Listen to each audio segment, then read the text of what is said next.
Hello, my little darklings. You wanted the best. You got the best. The hardest working woman in the paranormal joins me next on the Paranormal 60 presents this season on Ghosts of Devil's Perch. Episode 4 recap, Shadow of Doubt with Cindy Kaza. Next. I'm not gonna stand here and listen to this baloney. You won't know. He doesn't stand for baloney.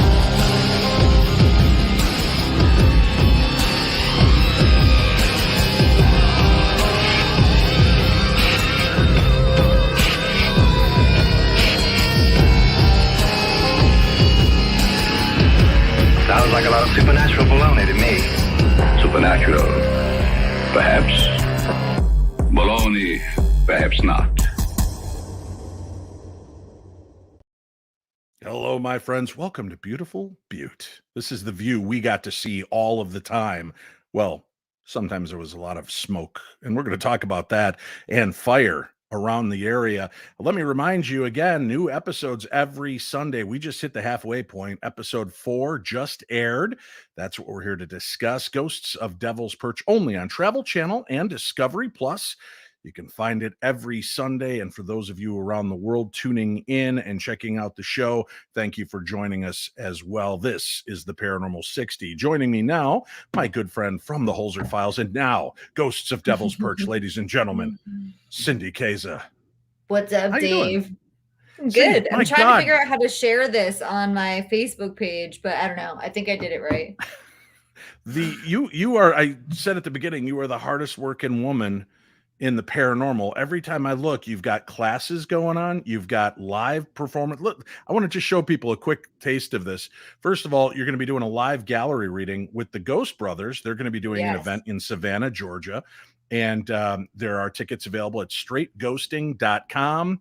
And you can find information about this. It'll be at the Fairfield Inn and Suites, downtown Savannah in the historic district. That's October 29th, folks. So if you're looking for a great way to spend that Halloween weekend, go see the Ghost Brothers. Cindy Kaza will be on hand. She'll be doing live gallery readings. We've got a link up for this so you can find it in today's program. And I know what you're thinking. Well, it's not fair. I can't get to Savannah and I want to see Cindy. Well, she's everywhere. Bethlehem, Pennsylvania. Like so insane. Right, West Nyack, New York, Naples, Florida, Largo, Florida, Port Charlotte, Florida, Rosemont, Illinois, and I've got a lot of my friends coming out to see you that I grew up with, and my daughter, Flagstaff, Arizona, Albany, New York, Syracuse, Bridgeport, New Brunswick. She's going to be everywhere, folks. There are links in today's program guide for you to look at and find out where you can go see Cindy Kaza live. So that's just a taste of it, of what's going on. And plus, you're out filming. You've got a new shock doc coming out on one of my absolute favorite cases, the Ghosts of Flight 401. Mm-hmm. And when is that due to hit? Is that around Halloween as well? Yes, I think it's on, hold on. I think it's on the 28th of October. Let me just make sure I'm getting this right. Just one second. Sorry, I should know my schedule better, but let's see. October 28th, 8 p.m. It's on Travel Channel, but it's also streaming on Discovery Plus.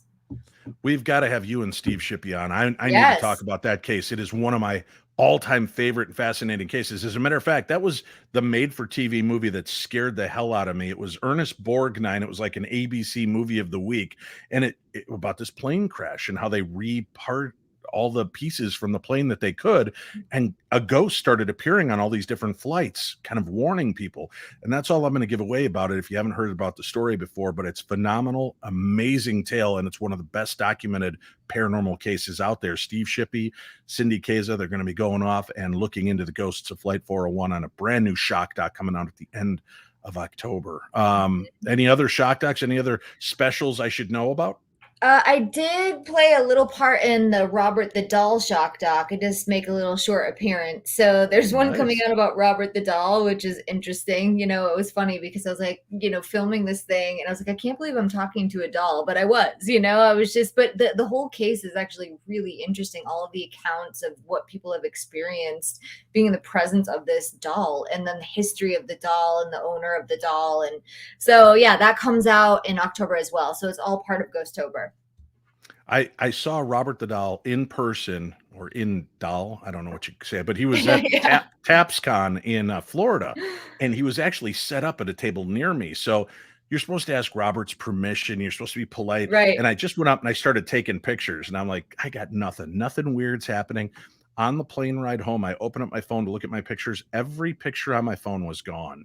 It's because you for didn't Robert. ask for permission. Your fault. Every picture but Robert was missing from my phone. I couldn't restore it. It was bonkers. So anytime you think you're, even the skeptical nature people like myself that'll do that stuff, they get thrown for a loop from time to time. Well, let's talk about episode 4. Shadow of Doubt. This was a very bizarre story, and it was tough because this was really taking us out of going into kind of haunted locations that were big, broad areas that many people go through, and we're now inserted into somebody's home and somebody who fears for her own safety. And this was an interesting episode. The family in question, the Fink family, had this experience. Mrs. Fink in her own room, in her bed. It was enough to unnerve her and her husband, her granddaughter. And this case was a little dicier than most because there was other elements of the story which do not play out on the show for personal reasons because of the family and what was going on, and we're going to respect that. But it was hard because then we've got to try to differentiate, what are we dealing with here? Is this a loved one? Is this a past owner? Is this something else entirely? And you were kind of picking up on a little bit of all of that at once when we first got there. Yeah, I mean, look, like anytime you walk into a location, especially a residential location, you're walking into a lot of energy. You're walking into the energy of the family that lives there now, the families from the past. You're walking into psychic imprinting, and then you have the land. It's really difficult sometimes as a psychic medium to discern, between all of those different timelines, what I'm actually picking up, right? Like, is it current? Is it past? And I've talked about this a lot, but I think, for me, the biggest pull was towards the land, was towards the backyard, was towards this fire that initially nobody could make sense of. They're like, yeah, no, there's no fire here. Right. So I always, as a medium, just stick with what I'm getting and trust what I'm getting, even if it doesn't make sense to anybody around me in the moment, right? Because, it's worked out in the past where I just have to stick with what I'm getting and be okay with people not knowing what I'm talking about for a time. Yeah. And it's interesting because you're picking up on this fire. We're all trying to use our rational minds, and we're like, well, there's fires on 3 sides of Butte right now. There were 3 wildfires burning while we were filming. We didn't get the blue skies you're seeing in the image behind me. We got, most of the time, kind of these gray, ashen, sometimes that burnt umber, creepy look in the sky. We only had blue skies maybe 5-6 days for the entire time we were there. Yeah, it's true. So we're thinking maybe you're picking up on the duress and stress from that. And you were like, yeah, that could be a part of it, but it's something else. And I just love that you stick to your guns because, again, when you don't have that ability, KD and I are just trying to figure out anything that makes logical sense to this. And, obviously we start looking into the family that owned this house before. And we like to talk about things that don't make the episode. When you walked in, Cindy's like, I'm picking up on clowns. Does this make sense? Oh, I forgot about that. Wait, and I said a name, and it was like the name of the clown. It was like Buttons or something. It was something weird. Yeah, it was, and I know that's not it, but let's just say Buttons for the case of this. But you're like, I'm picking up on Buttons and a clown, and after we kind of get into this, when I was sitting down with the Fink family, I go, just out of curiosity, Cindy kept picking up on clowns and Buttons, and they start laughing. And they're like, we dress up like clowns. We go out to like JC's and parades as clowns, and he's known as Buttons the clown. It was bonkers, and there's nothing in the house to say Buttons the clown or anything of that sort. So it was again another one of those funny things. It played absolutely no part in the story, but you were tapping into the family. That showed what you were picking up on. So I understand why that element didn't make it. We are gonna show a piece later on tonight, folks. I promised you 2 pieces of visual evidence that are in the episode that we all missed. I want to remind people, this show is not like the Holzer Files or Ghost Adventures or any of the other programs out there. We don't go back and re-review the evidence. We're in the moment. We capture it. We've got the audio. We play it. Whatever we see and experience is kind of what the story is for us. but there was something that was captured, and we're going to show it a little bit later on in tonight's program. KD is going to stop in a little bit later and weigh in on this with us as well, so make sure you stay tuned. Plus, we've got not one, but two sneak peeks at next week's episode, Help Us, where we go to the Dumas Brothel. So we'll be talking about that in a few minutes.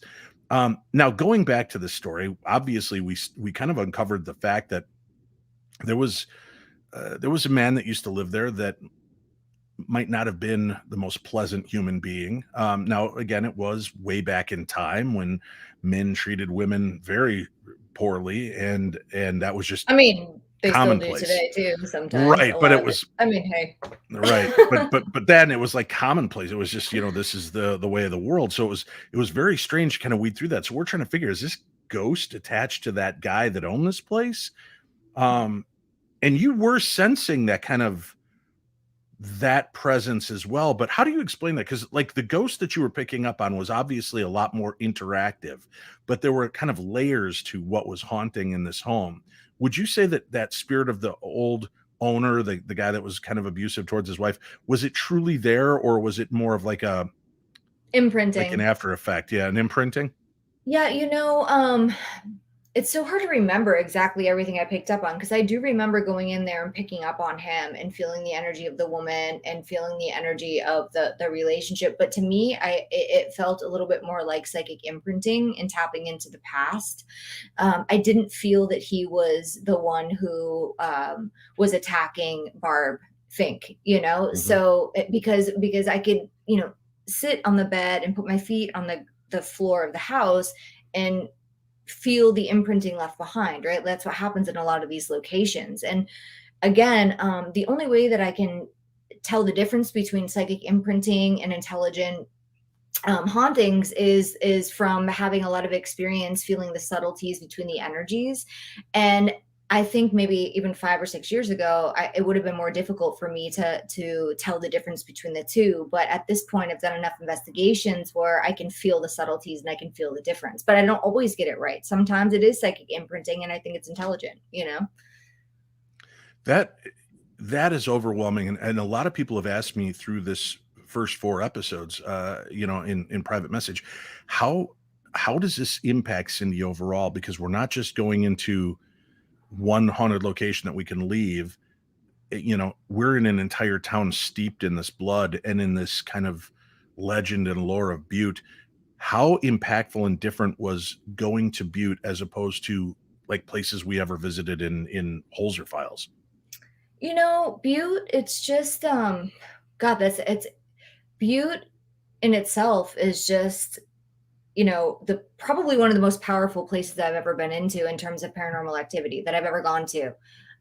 Because the whole town is haunted. It's literally haunted. The ground is haunted. The minerals underneath the ground, the copper, all of that stuff, it really plays a role in ramping up all of this paranormal activity. So I think that was different. That was unique, because in Holzer Files, we'd go to one location and then we'd leave, and then we'd go to a different city and then we'd leave.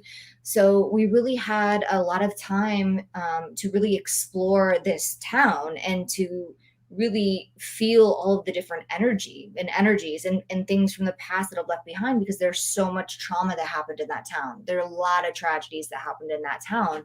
So I think that makes it different insofar as it's really like, what's the word I'm looking for? Sorry, it's past my bedtime. My brain is not working right. It's like, what's the word, Dave? It's like, a powerhouse of paranormal activity. Right. That's what Butte feels like. It really does. So that was different. And I'll say that, oftentimes I don't recognize how tired I am until it's kind of too late and I'm totally drained.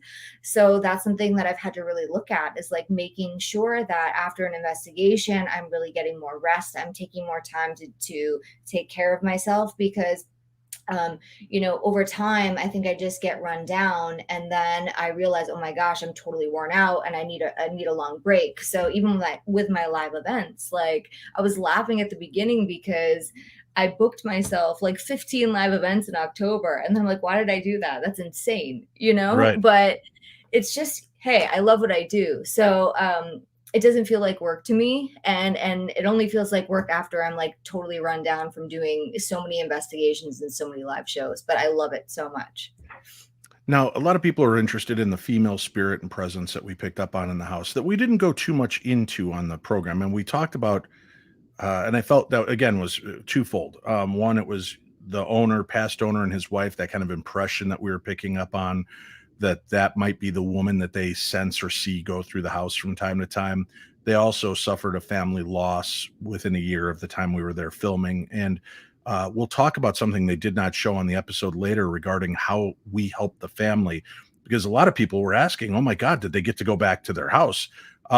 And no, we burned it to the ground. Yeah, of course they got to go back to the That house. was the fire that I was seeing. That was it. Right. So we did get them back in, and we showed them how to kind of deal with things. And Cindy was very specific and visited them a couple of times to really make sure that they felt comfortable, because they were also worried that if by putting things out and doing certain things, would it maybe rebuke somebody that they love that might come by for a visit. And, that was an important part of the story. That's kind of a backstory. So, so the woman was probably, I think you were picking up on the fact she was with the husband, but it was, again, just kind of layers of that tapestry of the house itself. Right. Yeah. It felt like a lot of psychic imprinting, but when I was pulled out into the back, that's where I felt like that's why I was like, I need to go to the back. There's something with the land. There's something out there. And that pull was so strong. And in that moment, I knew there's a lot more to this story than we realize. There's a whole second layer far beyond what's actually happening inside the house. Right. And so, I will say again that I feel like a lot of the stuff that I was picking up on in the house was psychic imprinting. And then when we got out on the land in the back, that's when I was picking up on the intelligent activity and what was really, the driving force of what was happening in the house, if that makes sense. Right. Like, because it did feel like a portal. I don't know if I used that word in the episode, but when I said it's like a train depot for the dead, it felt like it was a portal. It felt like spirits, would come and go in that house, and freely, and spirits from different parts of town. And that's a unique part of about our investigations in Butte, is that I don't want to give too much away, but there's definitely a link between the tunnels and between the railroad tracks and the paranormal activity.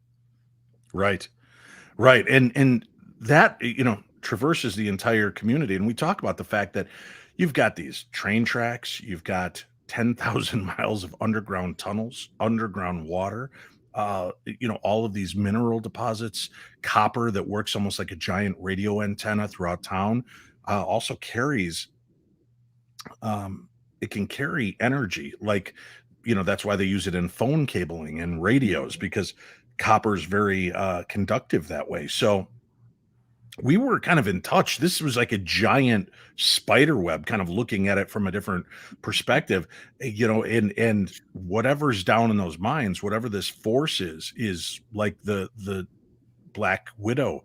It can sense everything that's going on, that energy, and it can run to any point in that web, which is very unsettling to go in. And we want to be superheroes in a sense, and go in and make their day and fix we could put patches on. But that's why the whole time we're putting up Band-Aids, we're looking for where the real wound is and how can we fix that hemorrhage. A lot of people are concerned, again, when we go into to deal with a family, and you've got a child involved, Jenna, right? And I use that term lightly because I know she's a teen girl, and my daughters don't like to be considered children when I say that, but there's still that sense of being very cautious with what we do and how we present what's going to happen. And the fact that they were very open about the type of activity that they had in their house, and things Jenna had seen and had experienced on her own, it was really kind of powerful to realize that there was so much to this one location. And then you're kind of getting things from around the area spilling in.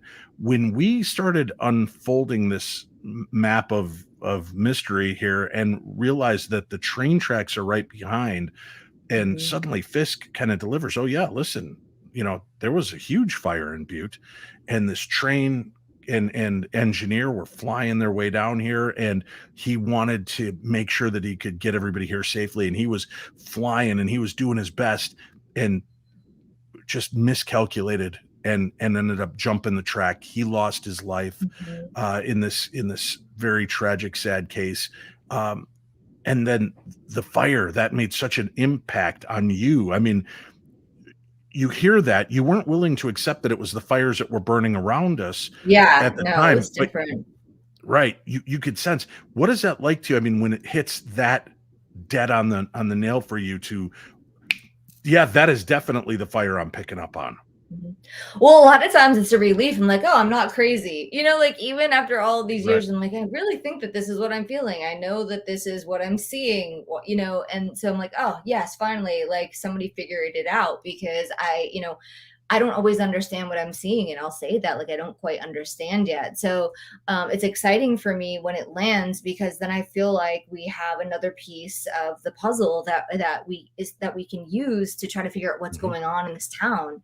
So yeah, no, it's exciting for me too. And I feel like a little bit relieved when it works out, because again, like I always describe mediumship as kind of like playing Pictionary, charades, and telephone all at the same time. You get pieces, you get imagery, you hear things, you feel things, and they can be from different timelines. So it's never dull being a medium. I never know what's going to happen. There's never a dull moment. But again, I was so grateful to be able to work with such a great team, of people who trust me and you've always supported me and trusted in what I'm getting. And that makes a huge difference.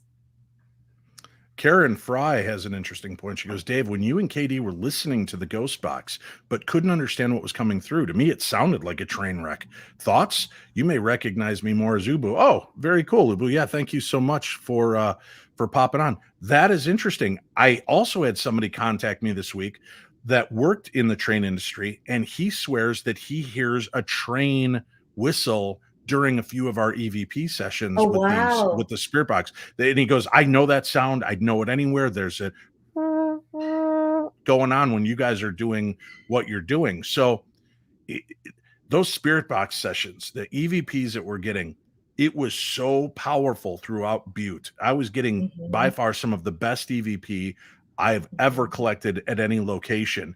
That's pretty crazy.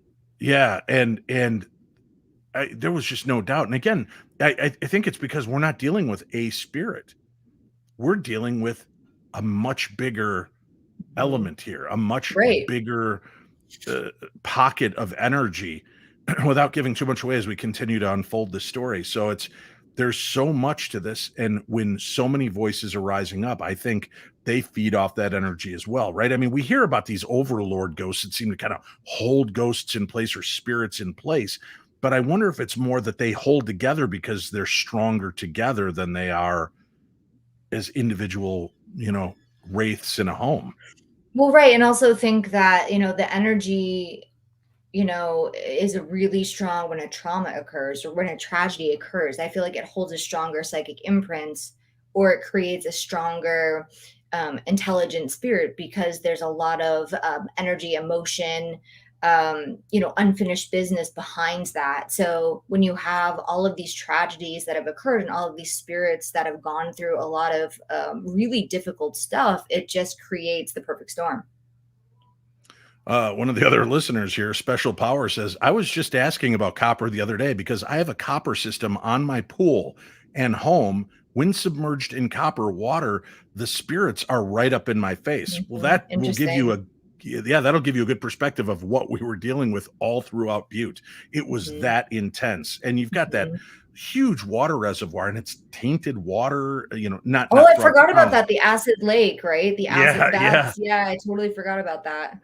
There's so much of that. And the storylines throughout, you realize that they're 7 degrees of Kevin Bacon kind of connections, right? Everybody kind of knows everybody. Everybody kind of knows the histories. And they all interlock in a sense, so that as we're moving through this town, we're kind of following a pathway of the energy. We're following things. And I mentioned it last episode. It seemed like sometimes the spirits were frustrated that we weren't picking up on enough. I mean, when we're at the Fink house, we are so close to a major location that we reveal later on in the series. Right. And it was like it was screaming at us to notice. And the frailty of who we are and the bits of information we're able to get, and you get a lot, but it's I not like think I they're did just pick gonna up on lay it that all out. though. I You did, did. remember? I Yeah. did. And then Yeah. we didn't understand what it was until the very end, until like one of the Right. last investigations. When Cindy Yeah. was out on the back, she kept pointing in one direction. She goes, "It's something." And then they were, "Oh, well, I think that's where the train stopped. It went through that area and stopped, and there was a junction point or something." And we were thinking, "Oh, that must be it." But Cindy, again, she does that, where she's like, "Oh, okay." But she's still, "No, there's more to this and it's going to come." And she was right. We follow that through a little bit later, but man, with the Fink house, we were so close. It is Mhm. frustrating because you do see, and you almost feel, me on the other side to feel foolish because it's like, man, I wish I could see more of the picture than we're getting. And Mhm. part of it is the thrill because, and I'm not going to lie, folks, you get into a place like Butte, it's for paranormal investigators, it's a mecca because every place is crazy. And there's so many historical points and histories and stories that you're just like, this can't be. And you hear about this attack and you go there and you talk to these people. And Fisk, if you remember when we first sat down with Fisk and he found out it was the Fink family, he told us, he said, guys, you got to help. They are great people. And if they're having issues, this is real. This is Mhm. something important. And they're friends. I care about these people. And that layers another kind of heavy boulder on your shoulder doing an investigation like this, because it's not just, oh, yes, Whaley House is haunted. Oh, yes, the Merchant Museum is haunted. This is, people have to go back there and live every day. Mhm. Mhm. Yeah, I mean, And the things are amazing. I really, um,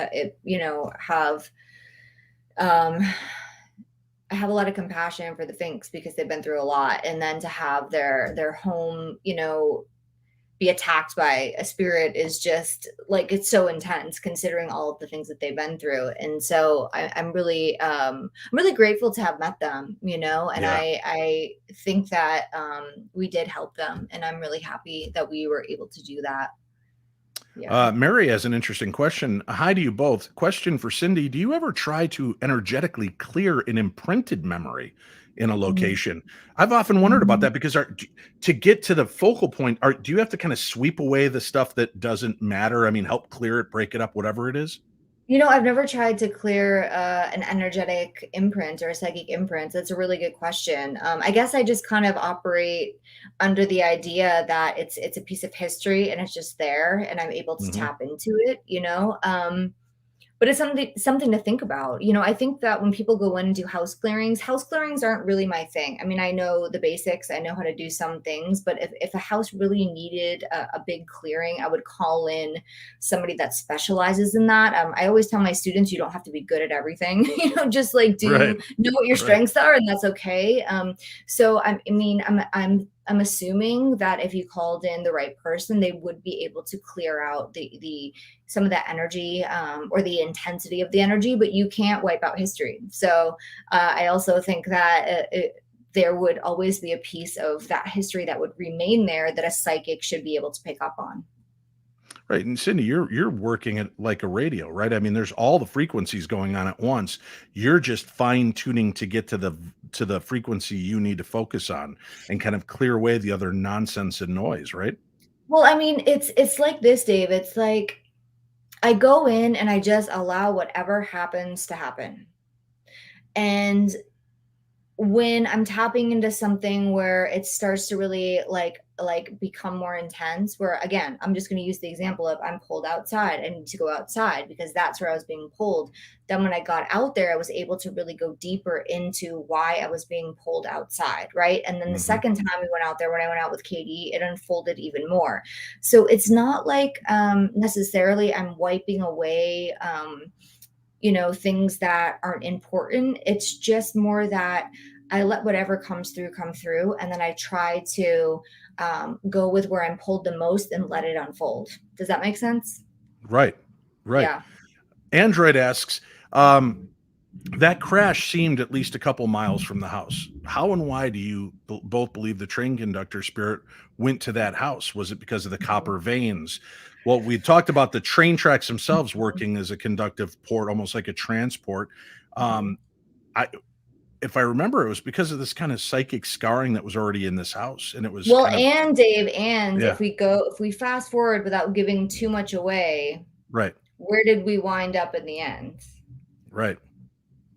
And yeah, I know We it's can't give frustrating, it folks. away. We can't give it Yeah, away. But it's we like, give you sneak peeks later as we get closer, but you're right there. That similar to what Cindy was picking up on. It was the whole time they're trying to bring us in a direction, mhm, and spirits are not bound to a location. And this spirit had actually been seen by others in different ways. So this young man, and I feel horrible now that his name is totally popped out of my head, and oh, I'm sure Patrick one of Duffy? Patrick Duffy. How could Yeah, I yeah. forget that? Dallas, right? So Patrick Duffy, uh, he was making his presence known to other people throughout the neighborhood. And you remember at the one point when we went outside on the first night, I about had a heart attack because you had said, I see him sitting on the roof of the neighbor's house, just kind of looking over at us. And as we're talking out of the corner of my eye, I see something move. Mhm. Turn my head. There was that giant black cat that was crawling along the roof, but out of the corner of my eye, it sure as hell looked like some guy is slinking around on the rooftop. Yeah. And that was about it. You thought I went down in the cabbage patch. I was this close to having an actual heart attack when that thing Mhm, started moving on a rooftop. mhm, Yeah, but the idea that using the railway as a way to get our attention, using the copper, using things that are putting us in a direction was a lot of what these spirits or a spirit was really trying to do. mhm. Um, and it was amping itself up every time when we were knocking on the door but not listening for a response is kind of the way I look at it. I mean, we were picking up stuff, but we weren't getting the big picture quick enough. Well, and the other thing that didn't make the edit, is that when I was outside with KD in the afternoon, I kept Hmm. seeing a man in a suit. I'm like, "Oh, it's the money man. This man's important. This is the money Yeah. man." And now it all makes sense, like in that location and where I was drawn, even outside that we wind up understanding, at the end. It all kind of comes together because the Fink house was really, it was right there. Yeah. Interesting. I mean, you kind of mentioned this a little bit ago, but Angela asks, Cindy, have you or do you ever help a spirit move on when they want to move on, but for whatever reason can't? And I think we've shown that in many episodes. We have tried Well, our best to do what we this, can. Yeah. yeah, I mean, look, I can do, the best that I can by talking to the spirits and giving them a voice, but ultimately at the end of the day, they have to make the decision to move on their own. But a lot of times, spirits just want to be heard. They want their story to be told and told correctly. They want to have a voice again. And a lot of times when you give them that voice again, then they can move to a different layer, level, whatever you want to call it. So I've found in doing these investigations that being compassionate for the spirits, trying to be neutral and letting them tell their story is really important. And when we've been asked, like at the Cabbage Patch, to get a blessing, to pray, we do that. Again, Mhm. I mean, it's not Hollywood, folks.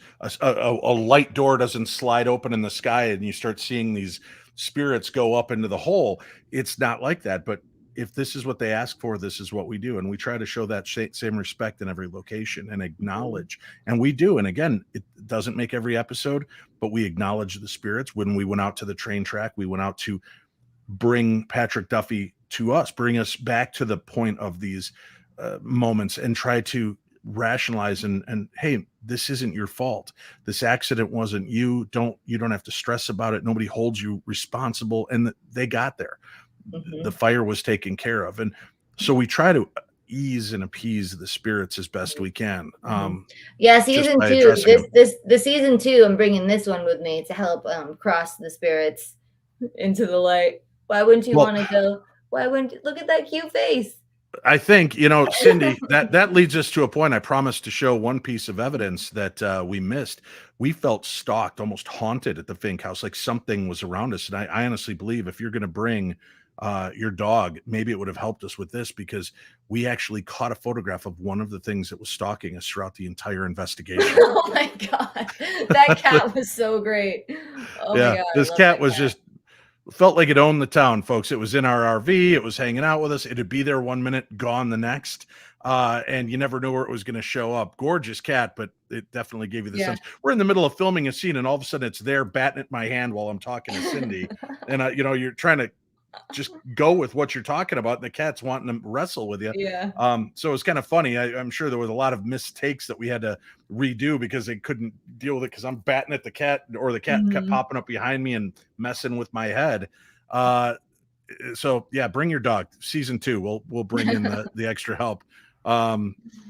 We'll see. Then people can judge who's shakier, your dog or Shane from the Holzer Files.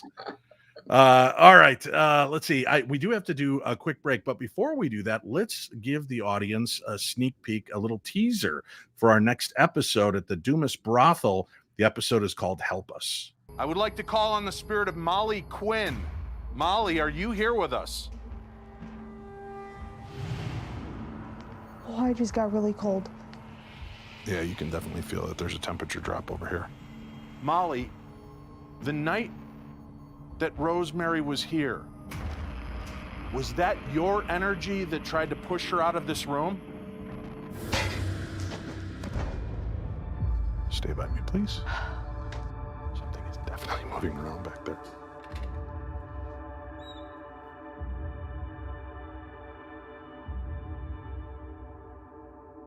Okay, are there more than one spirit here with us?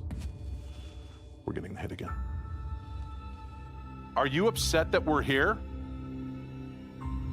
Okay, are there more than one spirit here with us? Are you upset that we're here?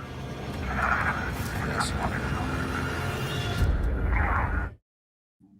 Yeah, the Crazy. Dumas Brothel comes to life, and it's a crazy episode.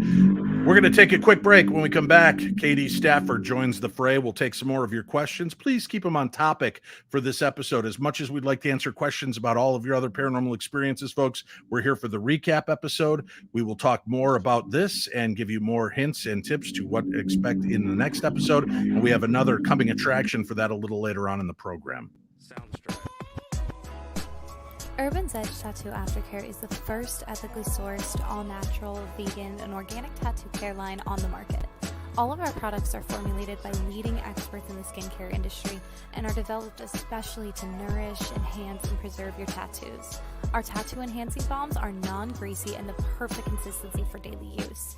They're absorbent, hydrating, restorative, and are guaranteed to bring life back into your artwork. Visit www.urbanzedgetattoo.com to order your starter kit today. That's www.urbanzedgetattoo.com.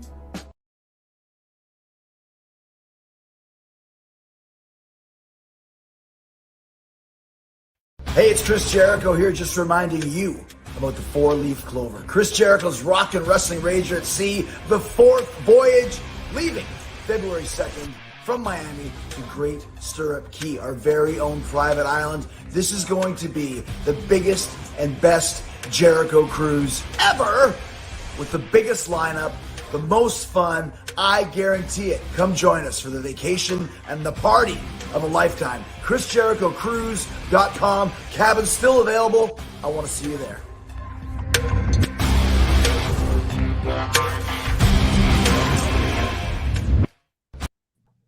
Hey, make sure to join the holy trinity of the paranormal. Cindy, KD, and Dave. New episodes every Sunday. Ghosts of Devil's Perch, only on Travel Channel and Discovery Plus. Joining us now as well, ladies and gentlemen, Mr. What up, KD KD? Stafford. Woo-hoo. Hello. Good to have you here, buddy. Hey, Okay. I got to mention something. We were guests on Chris Jericho's talk show, Talk is Jericho, recently. The episode is out there on Apple Tunes. Make sure to go listen to it. Talk is Jericho. We have a great open discussion. And after you, when you left, Cindy, when you left the left the interview, as we're talking to Chris at one point, we start talking about dark presence. Something starts growling out loud. And I thought at first it was maybe Chris's dog. He was in a hotel room, no dog. Right. I asked KD, is that your house? He goes, there's nothing here. Nope. And I had nothing. So we had something very weird. It's in the audio. So go check out that episode. Talk is Jericho. He goes into a nice deep conversation with the three of us regarding the episode. Cindy's in about, I think, 50 of the 60 minutes we were on there together. But right after she leaves, all hell breaks loose. Yeah. She held it back. But All right, so we're talking about the strange things that have been taking place throughout Butte. Obviously, Katie, we're talking about episode 4 when we were at the Fink house and dealing with things. We were talking about some of the stuff. What's a memory you have that didn't make the episode that you were kind of you want to make sure we mention on here? Well, I can't really everything that. Well, okay, no, I will say this: the experiment, right at the end. There was some of that went kind of unexplained. Well, not fully explained. Like, it wasn't just that we had the sacred geometry symbol on the ground, which was like, it was a antenna of sorts, but it was also meant to symbolize, the meeting of below and above, Right. heaven and earth or whatever. And so, but we also had the laser audio transmitter putting up. What is that? Oh my God. What? You sound like you went underwater, KD. Are Is that you okay? me? Yeah, you're flooding out. Oh my Hold on. goodness. I don't know what This is happened. our tech guy, folks. Okay, I got it. I think. All right. Crap. We can Hold on. Yeah. I'm back. Very strange. Wait. Okay, there you are. All right. I So don't know go what ahead. happened. I didn't touch anything. Anyways, Good story. so we had the laser audio transmitter set up where the train actually ran on the track. And that was where the train ran along, was that pathway. It had been just replaced. They replaced the train track for the Right. walk path. So we had that line of transmission coming down from the hill. So anything that, would have traveled from the railroad tracks, spirit-wise, that would travel from the railroad tracks back and forth to the house, maybe we could intercept that communication. So that's one thing I would have liked to have added, and that's what the communication we were getting was coming from, right? When you guys were standing in the circle, and all that was coming from the laser audio transmitter up the hill. I've had people reach out to me and they're like, guys, Butte feels like it's from Stranger Things, and you guys are dealing with the down under, right? The upside down. And I said, yes, we are. Butte's a lot like that, only a little less murdery. Just a little. Right, less murdery. Yeah. Well, now anyways. Yeah. We don't These have demon days. dogs. We've got demon cats that appear out of nowhere and Right. taunt us. Yeah. So we've got a piece of video we're going to show in a little bit here, a piece of evidence. I want to talk about, again, obviously people were worried about the Fink family. Did they get to return home? Yeah, we addressed the spirits. There was blessings done. We approached Patrick Duffy's spirit, trying to communicate and clear him on the train trestle. And people want to know, how scary was it to be up on that train trestle 10,000 feet in the sky like that? That was one of the more unnerving, unnerving It was moments. disorienting for a minute, Kind of get used to it though after a few minutes. It wasn't too bad after you were up there. It's kind of like being in the church tower, right? Oh, the bell tower? That was terrifying. Oh my God. Yeah. Forget about it. Everybody was tripping because I was leaning out of the window. They were like, stop, Katie. Terrifying.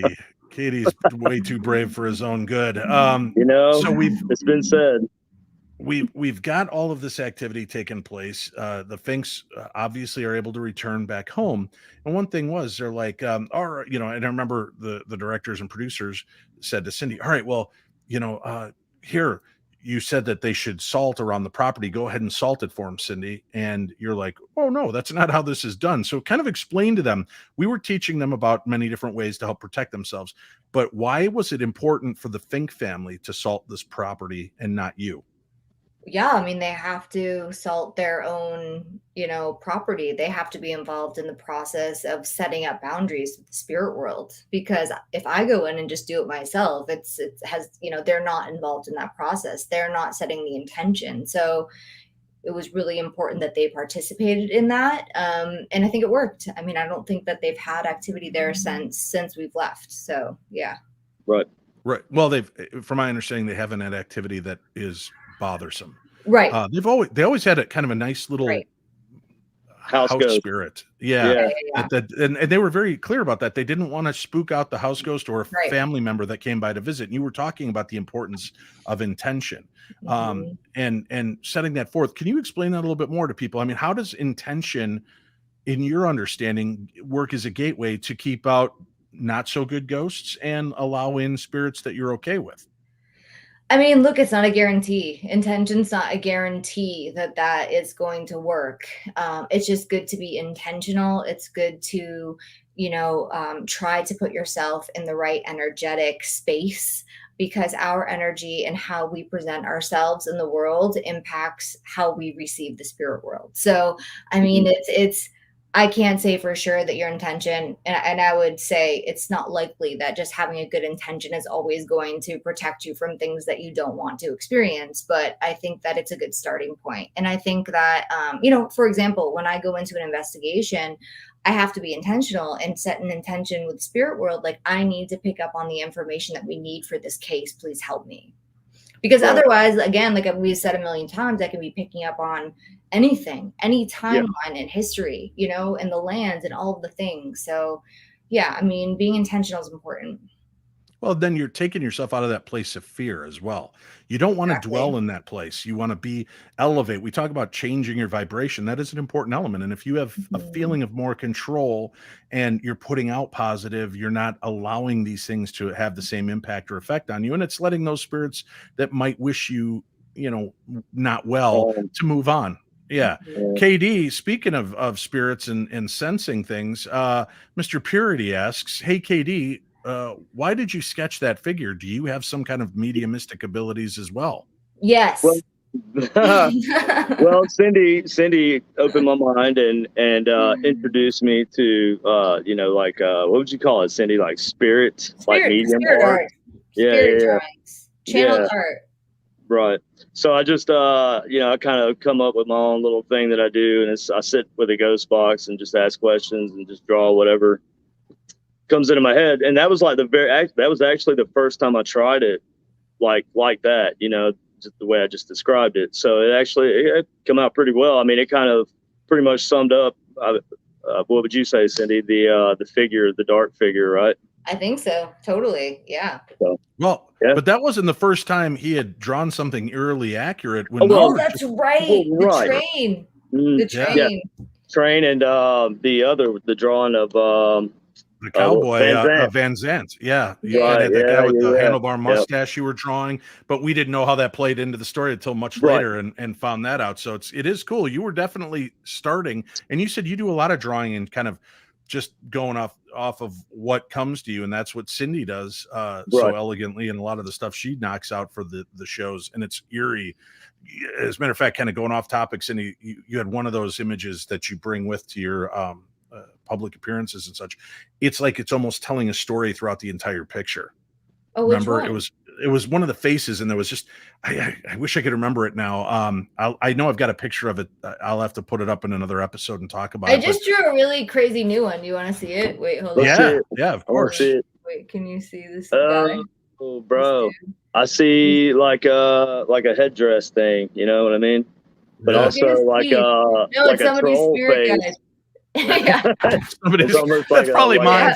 I have two. My name's Lou.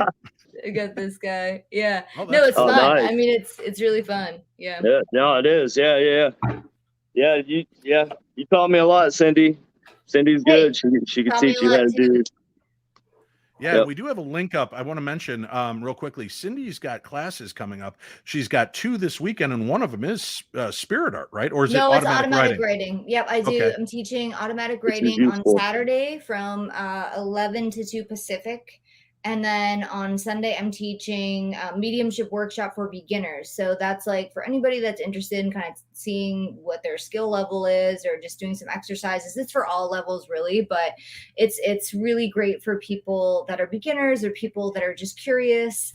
And then on the 25th, I think it's the 25th, I'm teaching a medium's guide to paranormal investigation. So that's for people that are interested in using their mediumship and psychic ability in a paranormal investigation. It's a little bit different because it's useful to have more tools in your tool belt to understand psychometry, to understand remote viewing, to understand mediumship versus psychic. So yeah, I'm teaching all those things on Zoom. They're 3-hour workshops, super fun. So yeah. And even if you don't plan on being a psychic medium, it's good to understand those things, even as it's just an investigator, plan on using your psychic ability, because you're going to have to work with people that use their psychic ability. So it's best to understand kind of how they work and their mechanisms, you know. Exactly. Yep, exactly. And the link is on today's program guide, so you can find Thank Cindy you, and Eric. find out how to sign up for all of her classes. There's also a link to find KD, and you can order spirit box equipment and other pieces that he makes available. Aaron Higgins says, KD, that was an awesome drawing. Mm-hmm. Thank you, Aaron. Nice. Yeah. Well, let's we're coming up. Boy, time's going to get away from us here quickly. Kind of leaving the Fink house and the overview, the first 4 episodes, right? We've got Hennessy Mansion, we've got the Clark Chateau, we've got the Fink house, we've got the Cabbage Patch. These stories each were impactful in different ways, physically, spiritually, mentally, emotionally, and they resonate in a way that I had never experienced before, dealing with regular investigations. How do you guys rate with the first 4 episodes? How do you rate the type of activity that we were up against as opposed to any other kind of locations you've been to before? And KD, why don't we start with you?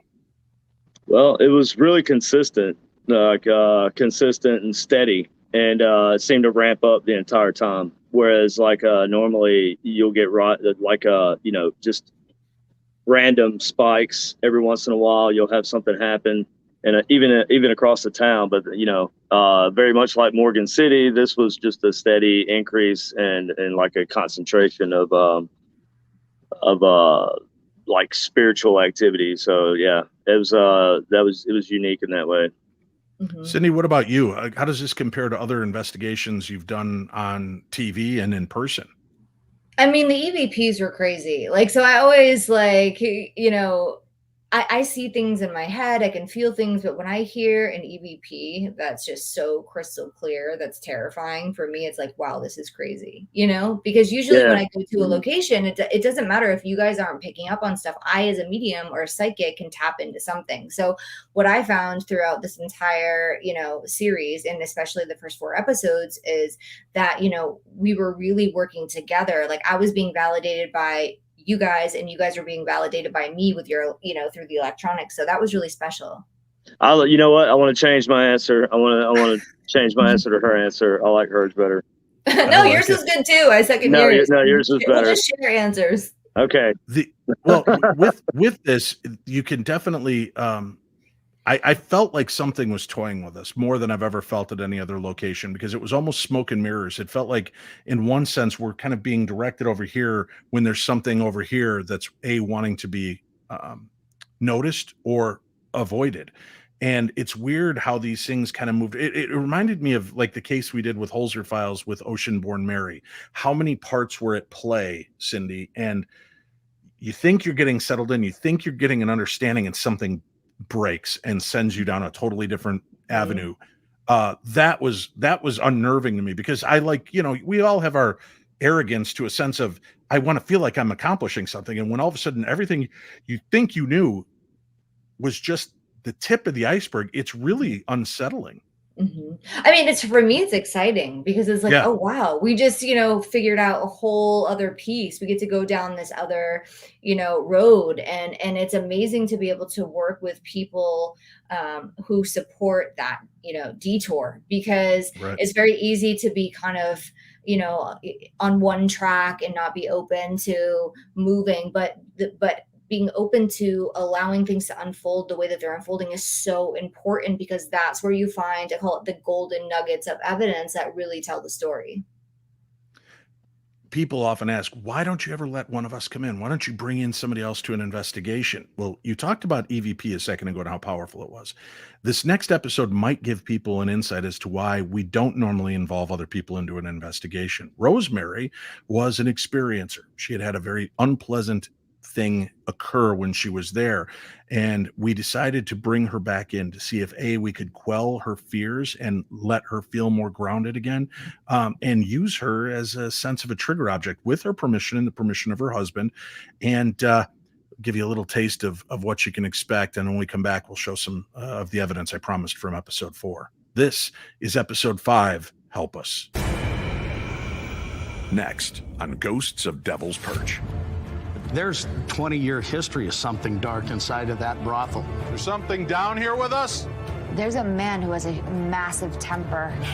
Are you the spirit that confronted Rosemary?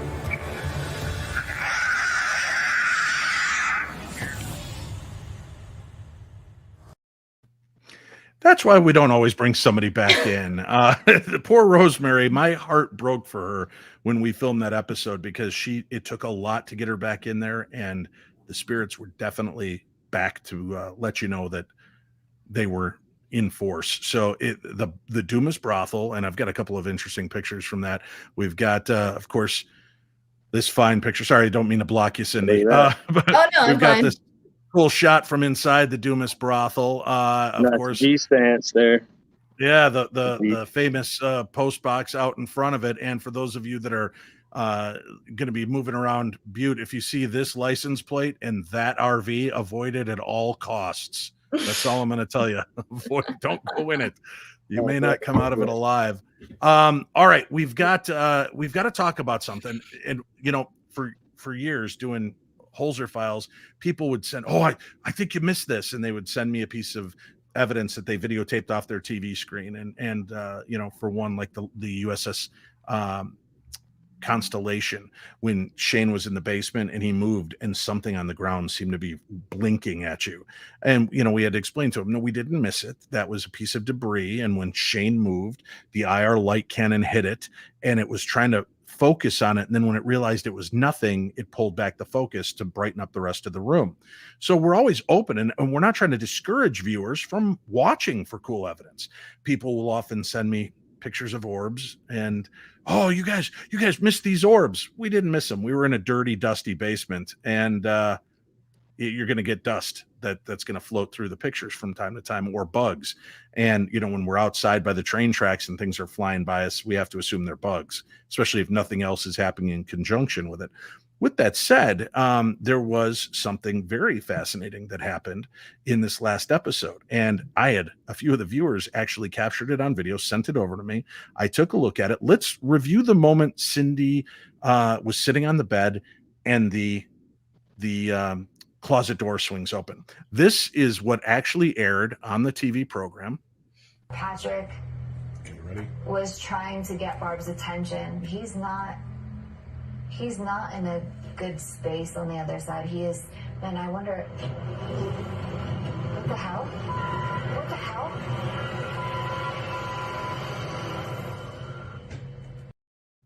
Now, to most of us, that's what we saw.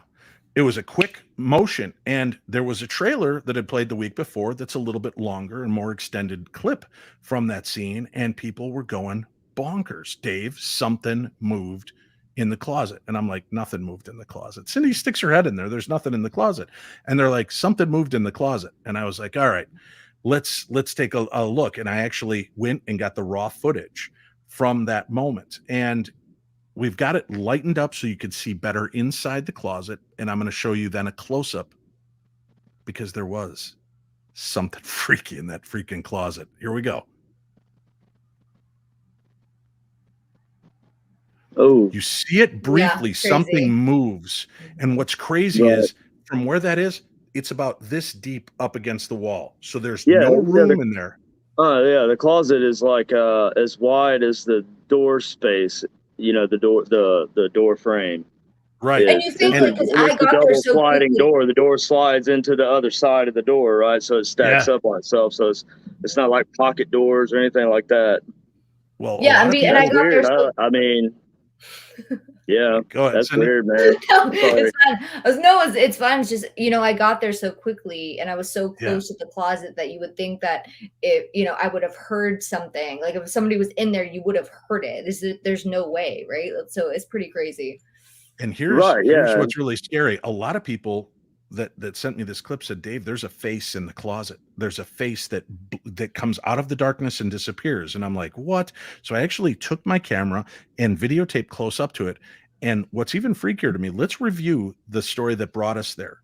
Barb had woken up to something choking her, feeling like something was taking her life. It was a male spirit. And then it exited through the wall behind her, which is the same wall that runs into that closet. And when I zoomed in on it, it's not a face.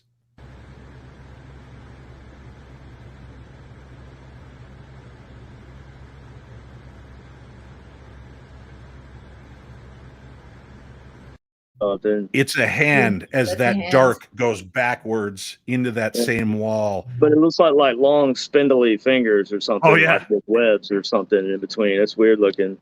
It is That's not normal. That's very creepy. no. Yeah. It is a very I'd say weird that's piece of evidence. paranormal. Yeah, and definitely one of the freakier pieces. Again, Well, we don't get the would that be luxury of ITC? Would that be like video? That would be like video ITC then, right? Because the Right. the camera guy didn't see that or JJ anything that was was in there, so that would have been something that would have strictly been captured on, in the on video film. process. And it's so fast, folks. I give you credit for those of you that saw it with the bare eye, saw something move in there. I could see why you think it's a face because it moves so quick and it kind of looks like it's turning like eyes. When I give you the slow version again, real.